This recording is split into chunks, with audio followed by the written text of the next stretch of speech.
and John Salerno work with police departments across the country to bring valuable recovery, insight resources, and workshops. A Badge of Honor TV brings those professionals to you so we can come together and revitalize communities through a better understanding of what's at stake and what's required for repair. So take a load off and turn up your TV. It's about to get real. Hey, welcome to A Badge of Honor TV with John and Sam. On this Mental Health Monday, we are powered by the OBBM Network. You can catch us on all your streaming internet channels across the board. Man, how's everything going, Sam? We are doing PTSI Awareness Month. I don't like to say PTSD, PTSI Awareness Month. And you're trying to raise the bar, trying to knock that stigma out. And our show really tries to identify the stigmas that have plagued our law enforcement throughout the country for a long time. Yeah, our law enforcement and our veterans as well. And veterans, of course, that serve as first responders now, that the career follows them right in. And, it depends. Well, it doesn't really depend, but we've heard stories from lots of our guests sharing very openly about carrying their traumas from either their childhood or, again, if they served, right into the workplace and not really dealing with it at all. And then the traumas in the workplace that happen and stresses that they are under every single day. And I tell you, I have to take a deep breath every time I just go on social media, because the absolute absurdity of what is going on, it's almost like, you know, the song, Who Let the Dogs Out? Yeah. Who let the children out? You know, with these teen takeovers, the resources are being depleted within the police department because people can't even gather now, even at graduations. I don't know what the issue is, but even at graduations now, we're having group fights and mass brawls, and you can't even go to the beach or a concert or a venue or a watch party without something happening. And these officers are really being pushed to the test across our country. And parents have to start waking up, man. You know, you watch these YouTube videos and you see them, many of them all smiling and laughing, and, you know, they're just causing havoc across the country. And I know some of our lawmakers are putting curfews in place, and they're trying to do different things and hold parents accountable.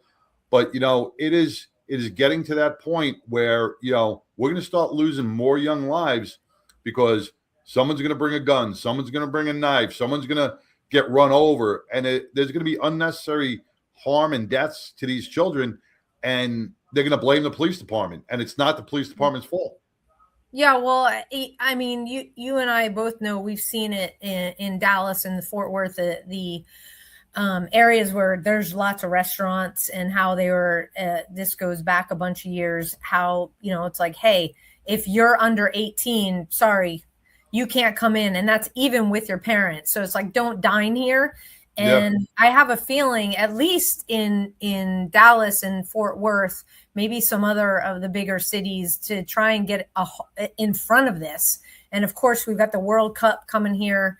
And trying to get in front of it so that the people that have spent their hard-earned money to go to events like the World Cup or one of the more expensive restaurants, where it's not that flash mob chaos.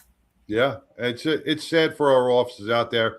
You know, they have to deal with enough real issues than a bunch of spoiled little brats running around and causing havoc and making it bad for everybody else. So, yeah, and, you know, stress can happen inside the department just by what you do, what your role is inside the department. And our guest tonight is a prime example of that. And so without further ado, let's bring Rob DeMarco. Rob, welcome to A Badge of Honor TV. Hey, Rob. Doing. Thank you for having me. You bet. And with that, yeah, there we go. Brand new author, as well. And we'll talk about the book, and then because it's going to be a series. Is that correct? As I understand That is, yes. So before we get too deep into that, just tell everybody watching and listening on their favorite podcast app a little bit about you and your background. Well, I'm a retired first grade detective from NYPD. I had many assignments over the course of my career, a few years in internal affairs, but I was also in homicide and narcotics and joint terrorist task force with the FBI. And I worked detective squads. And when I retired after 9/11, my wife got sick from 9/11. And I went into healthcare and I became a surgical first assist. And I did that until I was incapacitated by multiple back surgeries. Wow. Now, your wife was an officer as well. Yeah, she was a detective and got cancer. She still has it. Oh. Well, sending our prayers. Yeah. Thank you. Yeah, it never seems to, well, you just never know. All of us that were down there, John, not to get personal, John just went for his scan, always keeping track of everything. And that's, that's our norm now. So healing prayers for sure.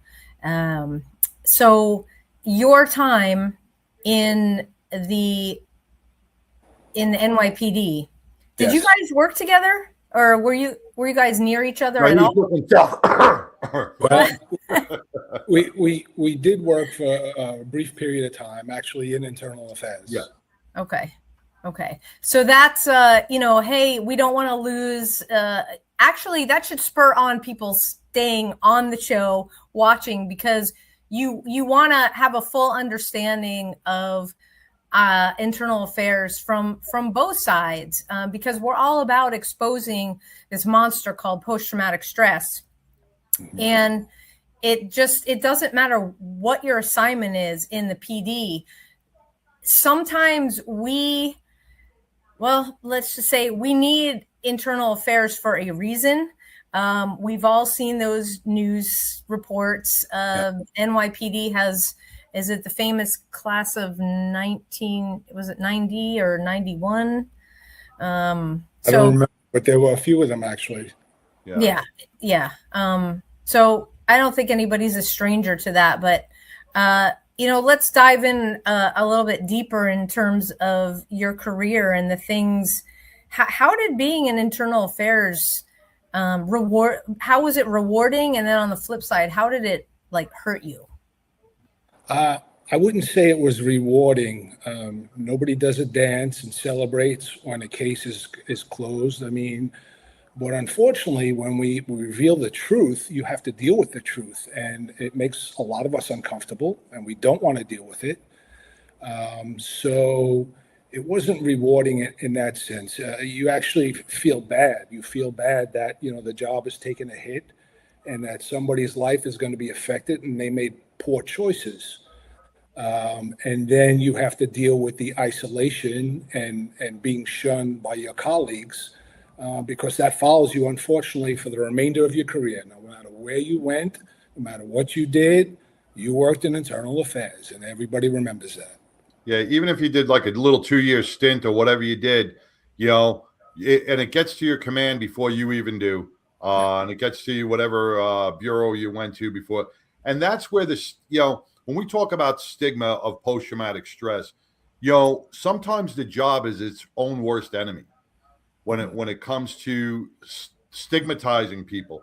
Like I coughed and I kidded around when because I know you were in Brooklyn South for a little while, mm-hmm. And even in the academy, when I got out of the academy, they were like, "You're going to Brooklyn North," and it was like, okay, Brooklyn North was like that was the hot spot, man. That was the busy precincts. It was like either Brooklyn North or going up into the Bronx.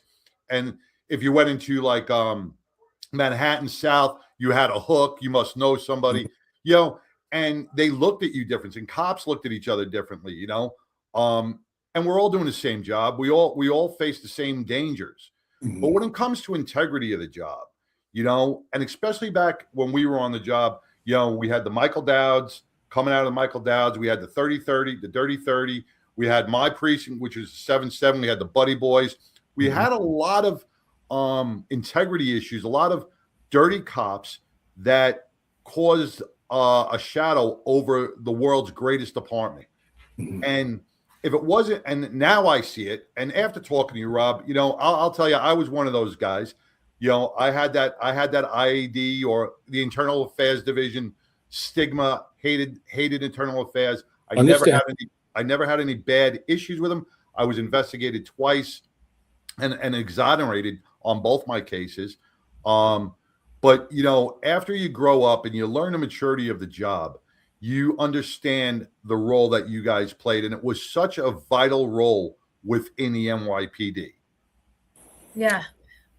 Let's we got to take our first break. Let's talk about that vital role when we come back. Stay tuned, everybody. We'll be back in a moment. Talk is cheap when it comes to saving our country. We're not just any cell phone service provider. We're Patriot Mobile. It's not enough to simply talk about values. We live them. Defending life, protecting our First and Second Amendments, and celebrating our military and first responder heroes. We're boots on the ground making a difference. We're America's only Christian conservative wireless provider with nationwide coverage on all 3 major networks and 100% US-based customer service. Join Patriot Mobile today and make an impact every time you use your cell phone.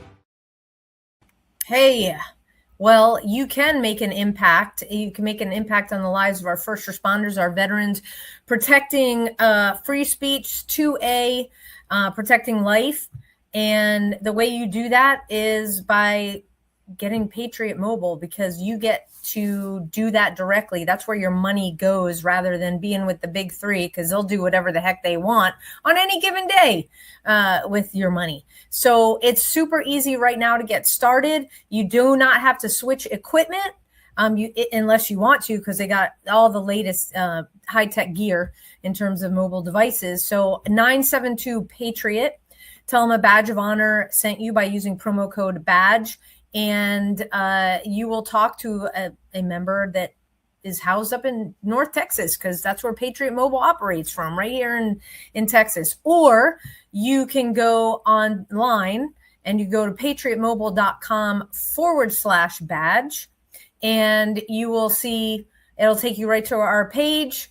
You fill out the information, and a member of the Patriot Mobile team will call you back at a convenient time that you schedule. So get started today, and when you do, you get a free month to try it out. Don't like it, you can always go back. So now back to the show.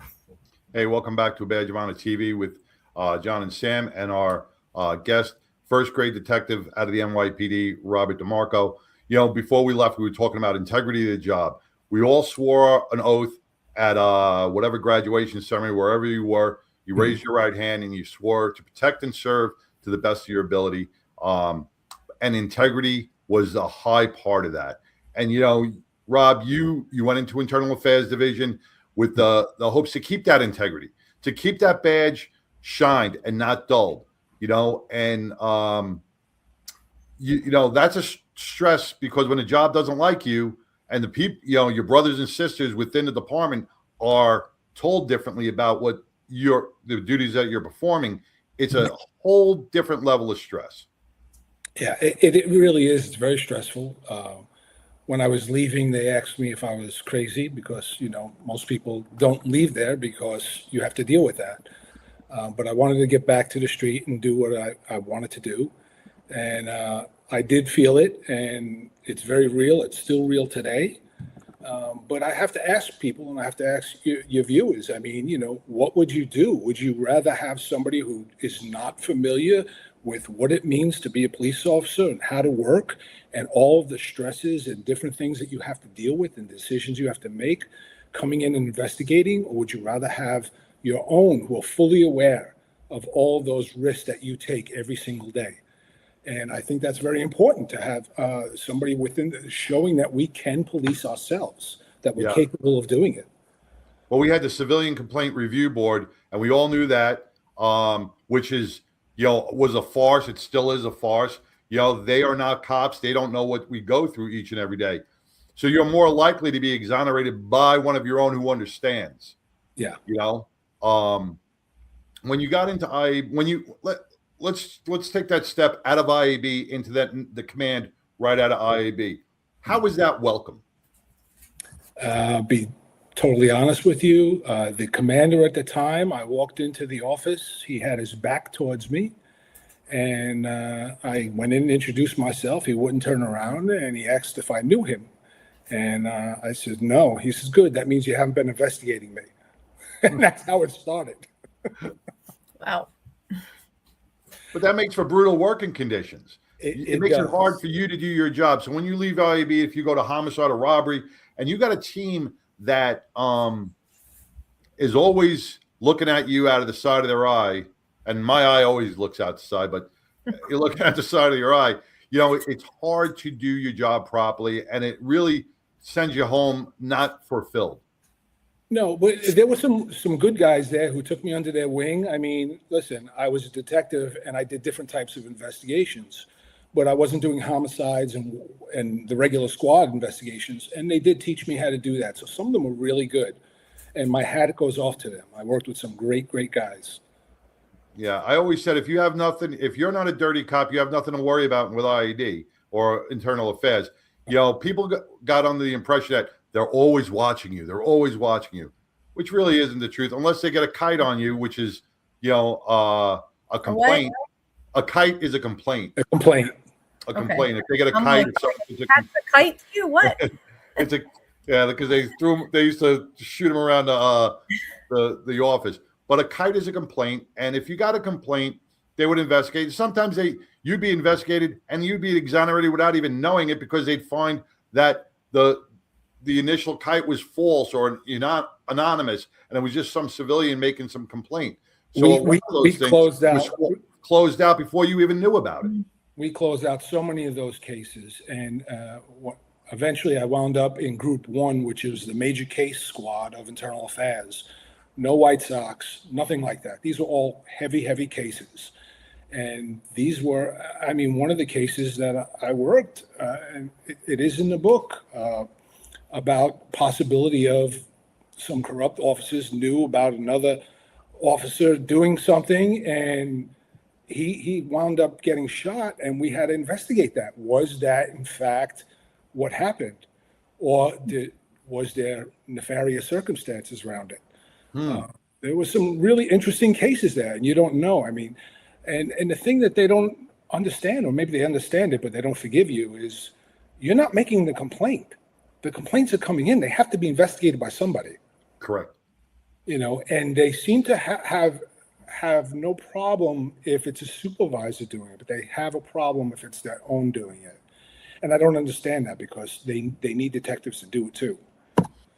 Well, isn't that kind of the same if their supervisor is looking into the action?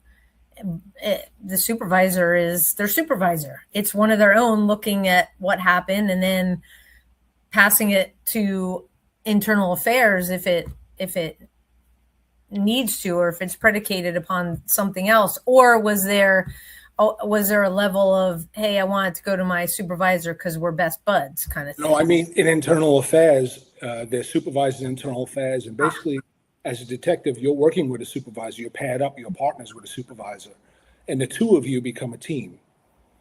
And that's how it typically works.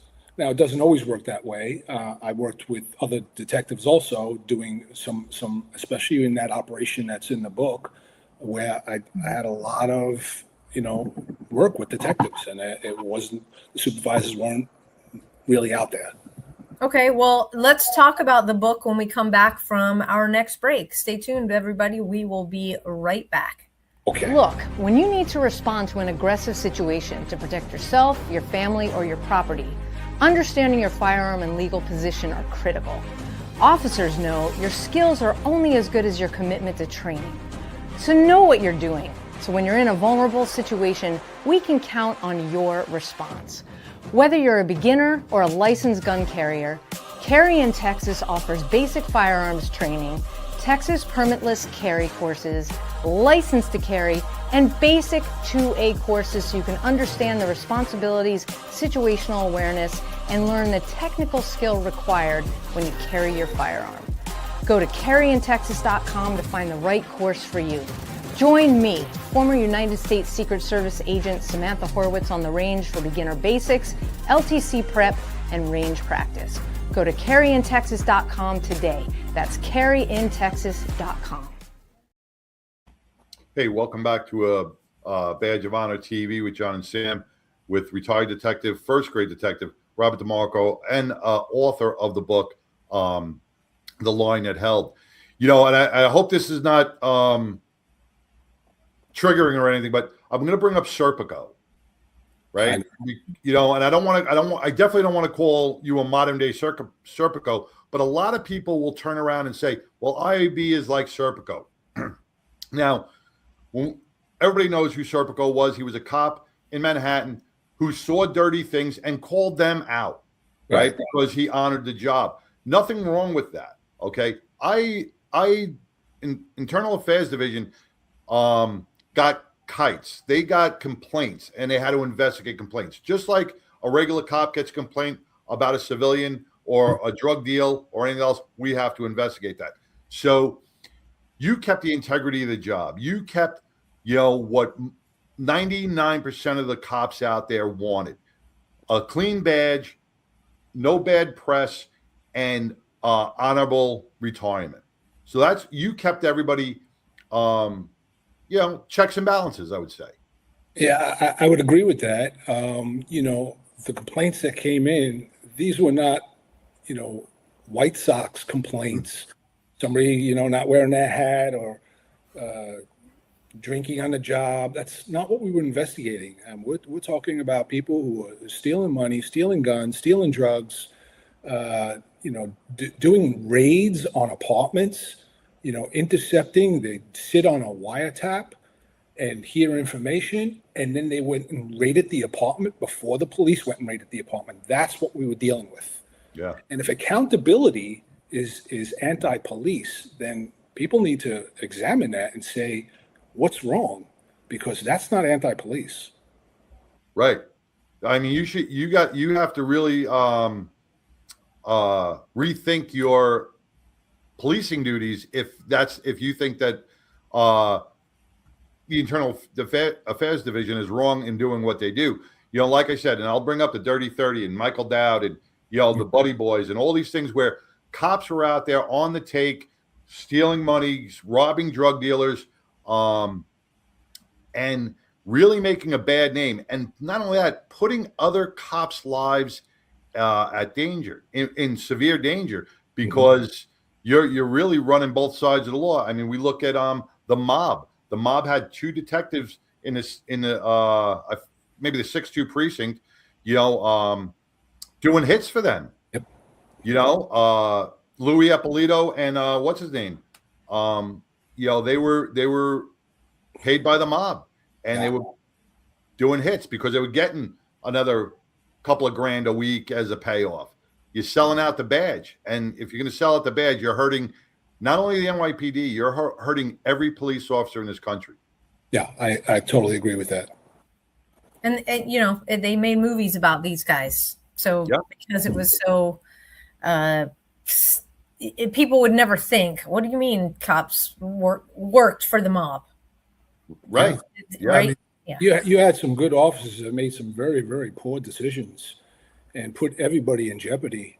And some people don't realize that. I mean, when we investigated that command, I mean, the whole command, the whole shift got transferred. Everybody got transferred. It was crazy. We couldn't believe the number of complaints that came in.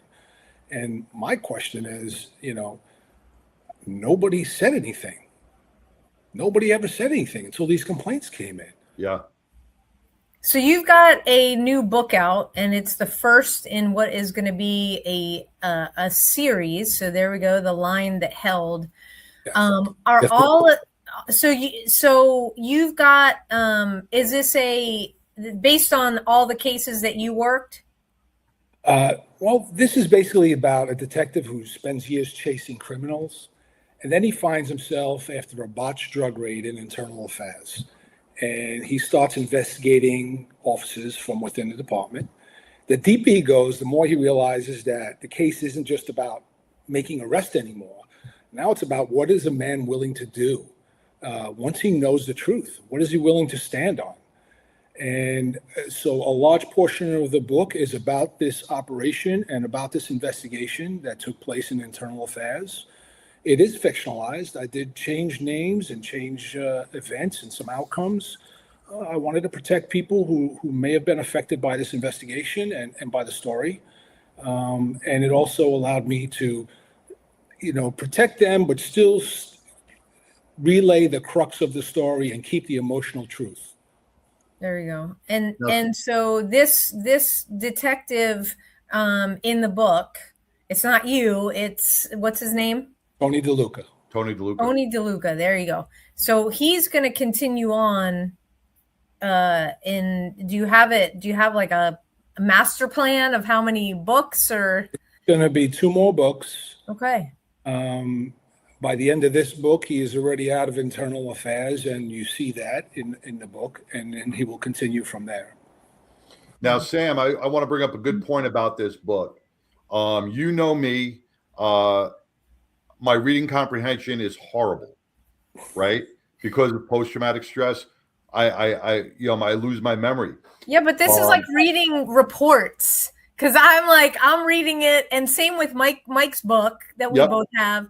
It's like reading reports, the chapters, and it's written brilliantly. It really is. This is between, and I told Rob this. This is really the first book that has really captured my interest.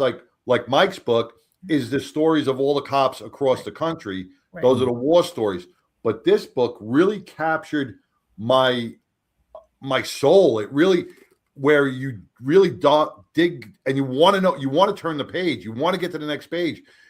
It's an amazing book, and for me, this is like one of the first books I've ever read since I left the job, because it is that intriguing. You are in John's, I think I would say top 5, but I think it's maybe 4 or 3 because well, just so your audience knows, it is in production right now to become an audiobook. It will be an audiobook for people who have difficulty reading. Quite a few people have reached out to me and requested that. I want to see the movie. Yeah. Yeah, I mean, if you think about, you said Serpico before, they made that into a movie. But if you think about some of the movies that they've released over the years that focus on internal affairs, would you say they do a fair job, or is it just completely botched, Hollywoodized? And I think really the only one that I saw like that was Serpico. I think that was pretty good, but the internal affairs really changed. There was a big transformation that happened in the 90s, and a lot of officers may not know this, but when I first got there on Poplar Street, that's where they were located, there were still guys who were dirty themselves and had made deals, and they were now in internal affairs, and that's where they stayed, and that's how they were protected. That's not the case anymore. That's not the case, and that wasn't the case when we came in. There was a new wave. They were changing it up.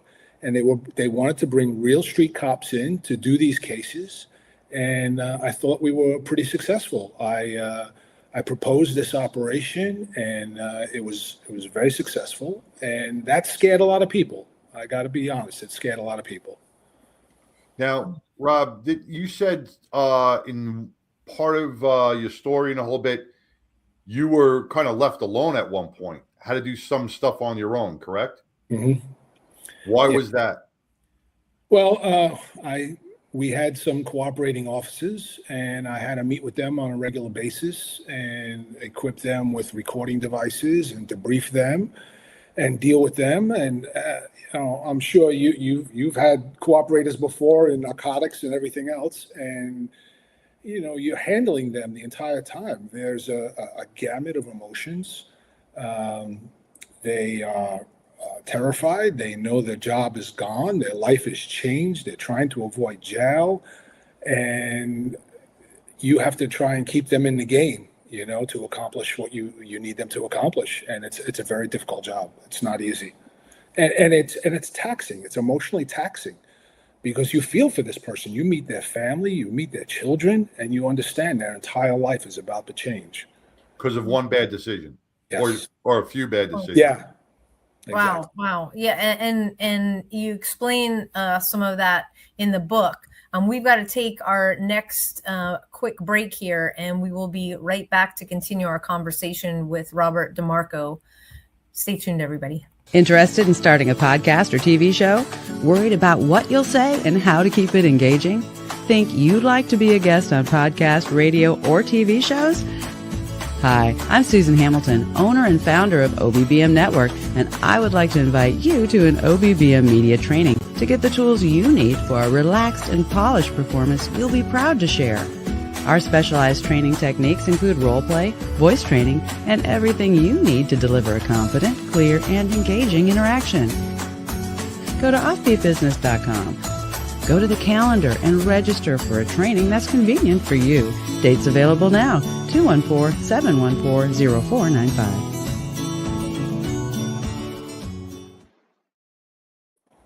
Hey, welcome back to A Badge of Honor TV with John and Sam, with first grade detective NYPD Robert DeMarco, and author of the new book, The Line That Held. You know, before we left, we were talking about integrity of the job. We were talking about a couple of different things, poor decisions that some cops make out there in the field and how it affects everybody. But Rob, I know when we first met, we discussed post-traumatic stress. And, you know, you battle, Sam battles, I battle, everybody battles in their own way. And I asked you, when you were on the 99, well, what made you sit down and write a book? Because, you know, it's not an easy task. There are a lot of different modalities that people will take for post-traumatic stress, be it hunting, skiing, outdoor activities.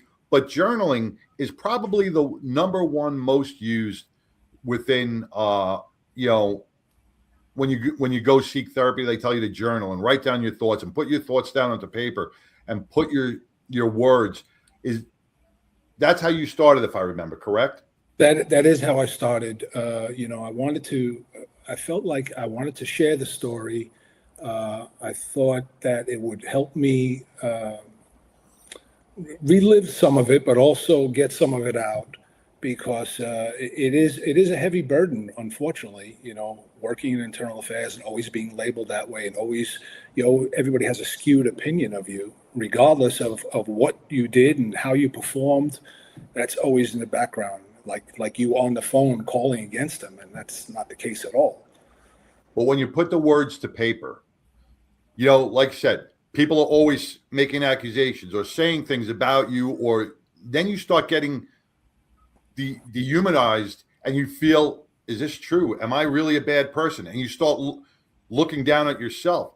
As you put the words onto paper, was it a healing process for you? Did you start to go, you know what? I'm proud of my work. I shouldn't feel this way. Well, I think that's a message of the book too, that I hope the readers will walk away with. Everybody has a moral compass, and the question has to be asked, what would you do in that situation? Would you turn and look away? Would you walk away? Would you not say anything? That's important. And unfortunately, this is a weight that's been on me for many, many years, and still is on me.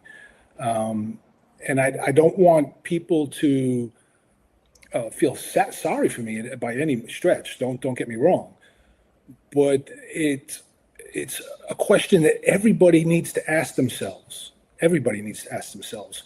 And when I started writing it down, because I've always asked myself and questioned myself, did I do the right thing? But the truth of the matter is, if I were back there and it was today, I would do exactly the same thing. Yeah, it sounds like, we've talked about moral injury as well. And it sounds like you got moral injury involved in everything else that you've not only witnessed that left their marks on you, through the job, but also that you knew what was right. You know what's wrong. As a police officer, you swear the oath. You're there to serve and protect, and not go the other way. Yeah, and regardless of what you accomplished in your life, I worked in the squad afterwards. I worked in homicide afterwards. I worked in JTTF afterwards. Regardless, I was at 9/11. That doesn't matter. You still have that label attached, no matter what, and that's pretty shameful, I think.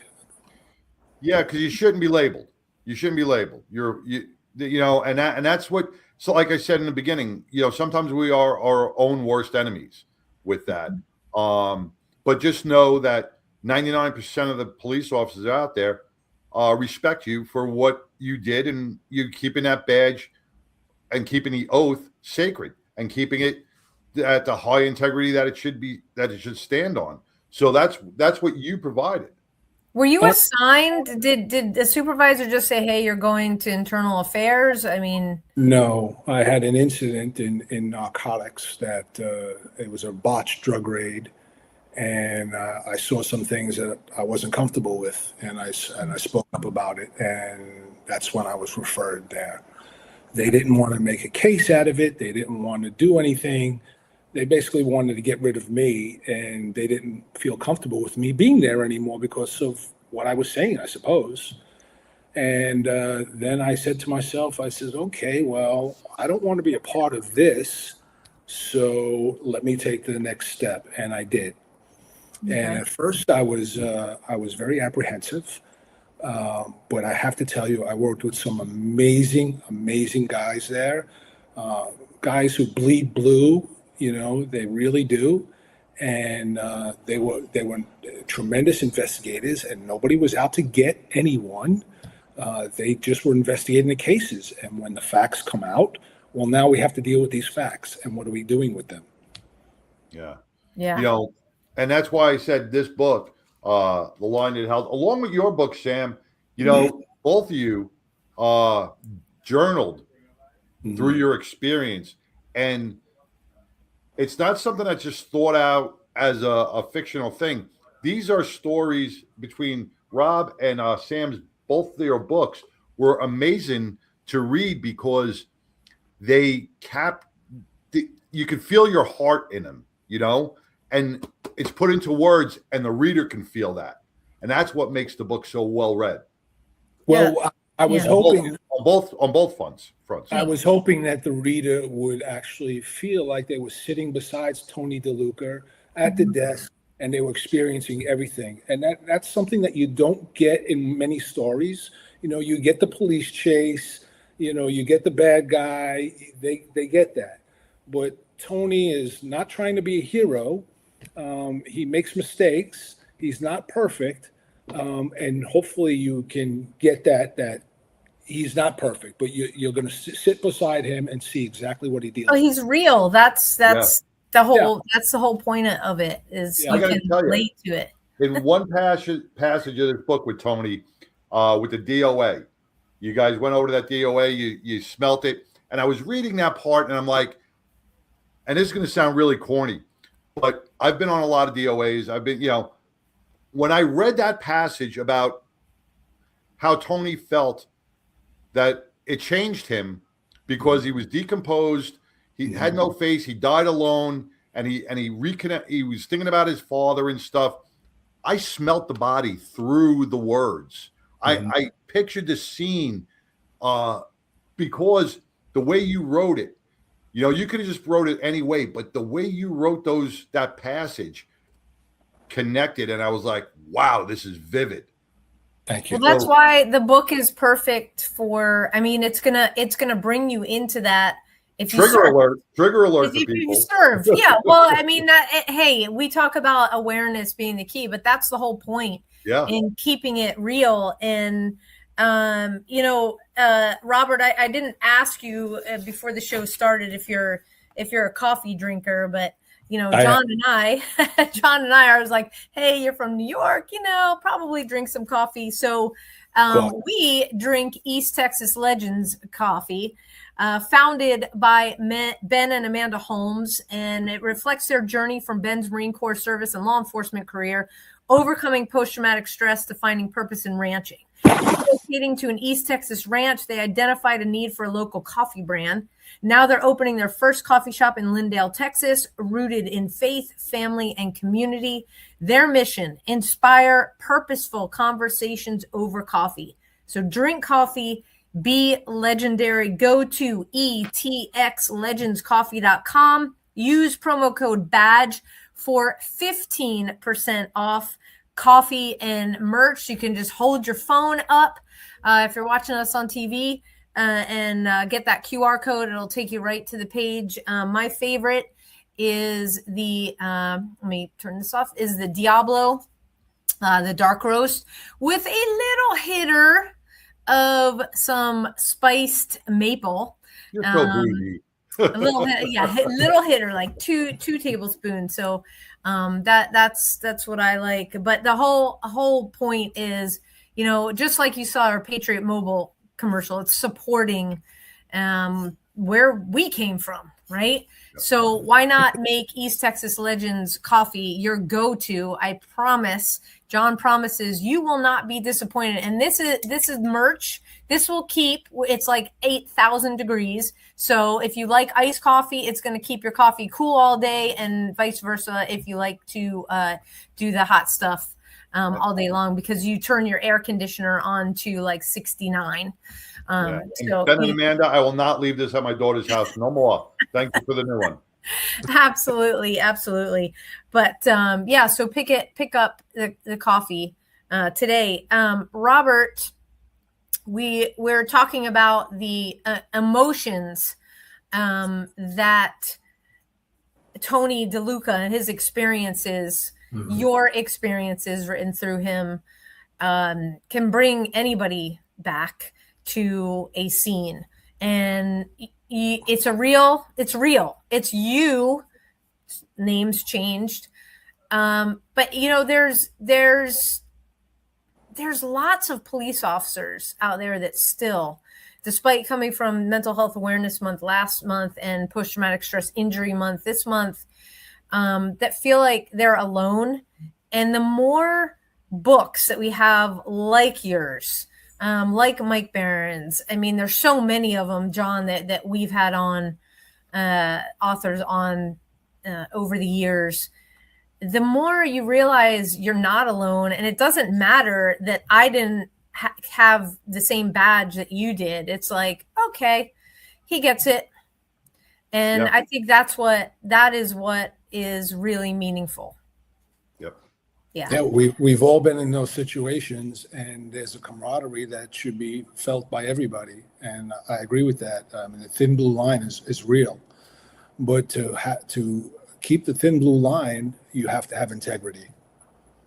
Yeah, you do.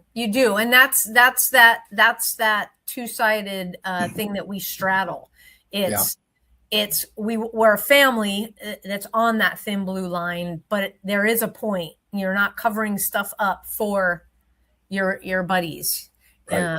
Being part of that thin blue line, that we are cut from a different cloth, and the level of integrity has to be maintained. Hey, I've got your website up for all of you listening on your favorite podcast app, robertademarco.com.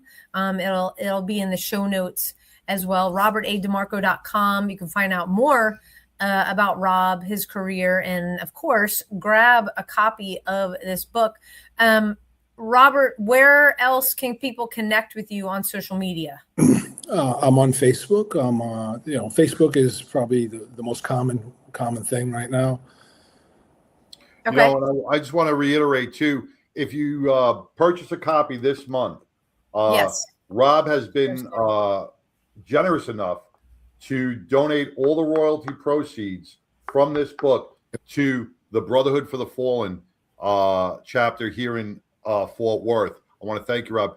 The Brotherhood for the Fallen sends out 2 officers from each division to across the country to honor and pay respects to fallen officers killed in the line of duty. What you're doing, Robert, by donating this is you're helping them get airfare, helping them get hotels so they can honor those families across the country. So thank you so much. And by purchasing this book, you people who are listening now, by purchasing this book, you are also helping the Brotherhood for the Fallen provide their service. So it's a making a difference type of thing by purchasing the book. That's Yeah, awesome. I think it's a great cause. It was an opportunity for me to give back. I mean, the job gave me so much, and it really made me who I am today.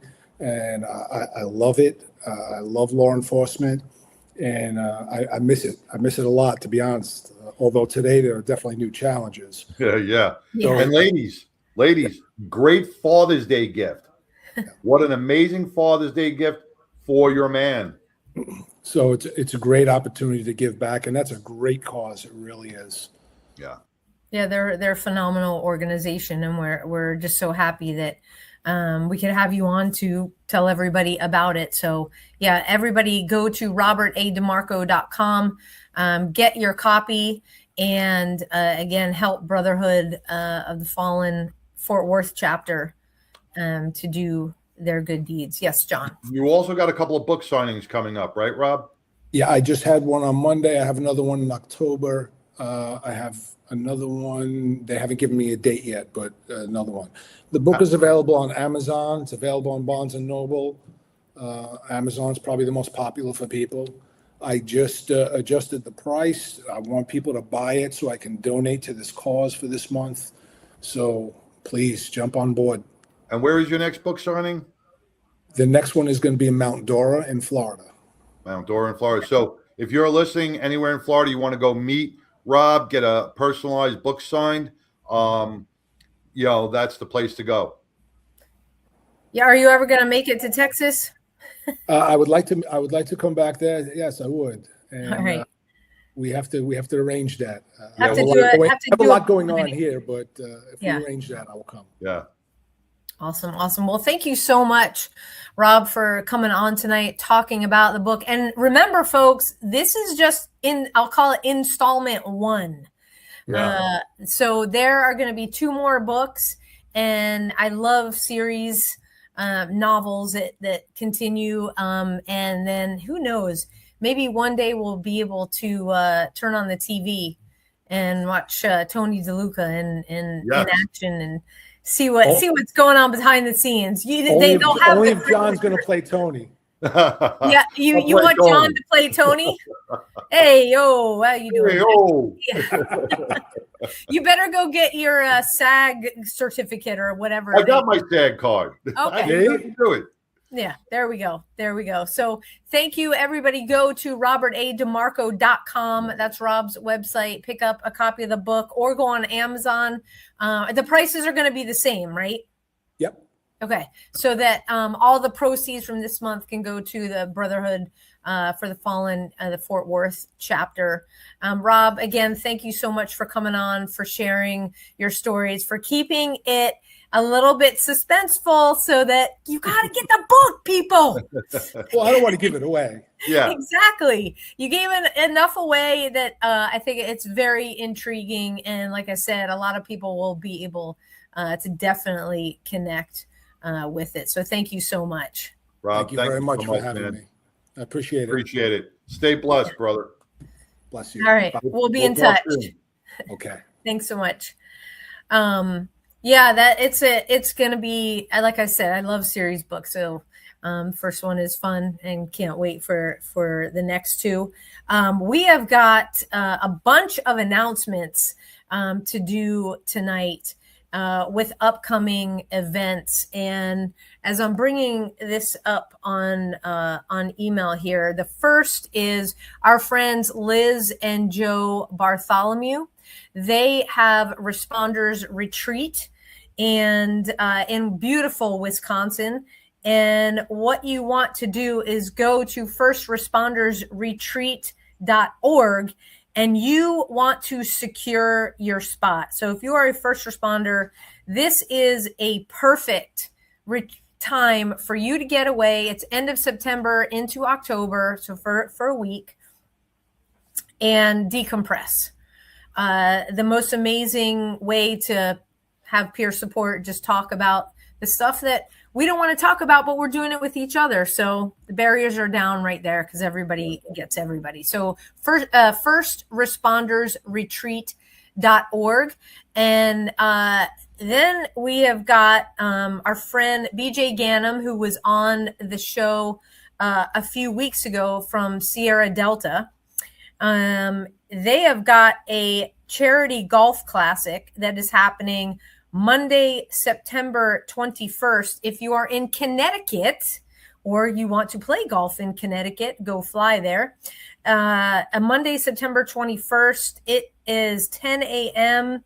and things wrap up after 6 p.m. that night. They've got a whole lineup all day long. Sponsorships are available. And if you want to give back to this amazing organization, you can go for dinner and grab tickets there. So go to Sierra Delta, their website, and it is, if I can get back to, if I can make my stuff work, you can get with BJ directly. BJ Ganem, that's GANEM, at sierradelta.com. If you want to email him, say I'm in, or just go to sierradelta.com and it's on the website. You can register. Also, the end of September, the very last weekend in September, we are taking over Texas. With whom? With Mikhail, aka the Dookie on X. We're taking over Allen, Texas. And what that means is we are going to be there learning how to live at 100%. Dukes has an amazing group that are involved in fitness, that are former, retired first responders, security folks, you name it. They're not gym rats. These are some very educated folks. And they're all coming to Allen, Texas, and the last weekend in September. Go to TexasTakeover100.com. Secure your reservation now.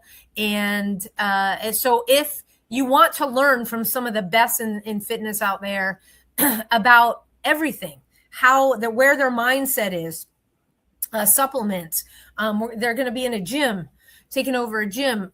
You want to come out. You want to be part of that. So TexasTakeover100.com. If you are you feel like you're like in the zone and you want to meet like-minded people from across the United States, you want to come to Allen, Texas, TexasTakeover100.com. And hey, guess what? We'll be there.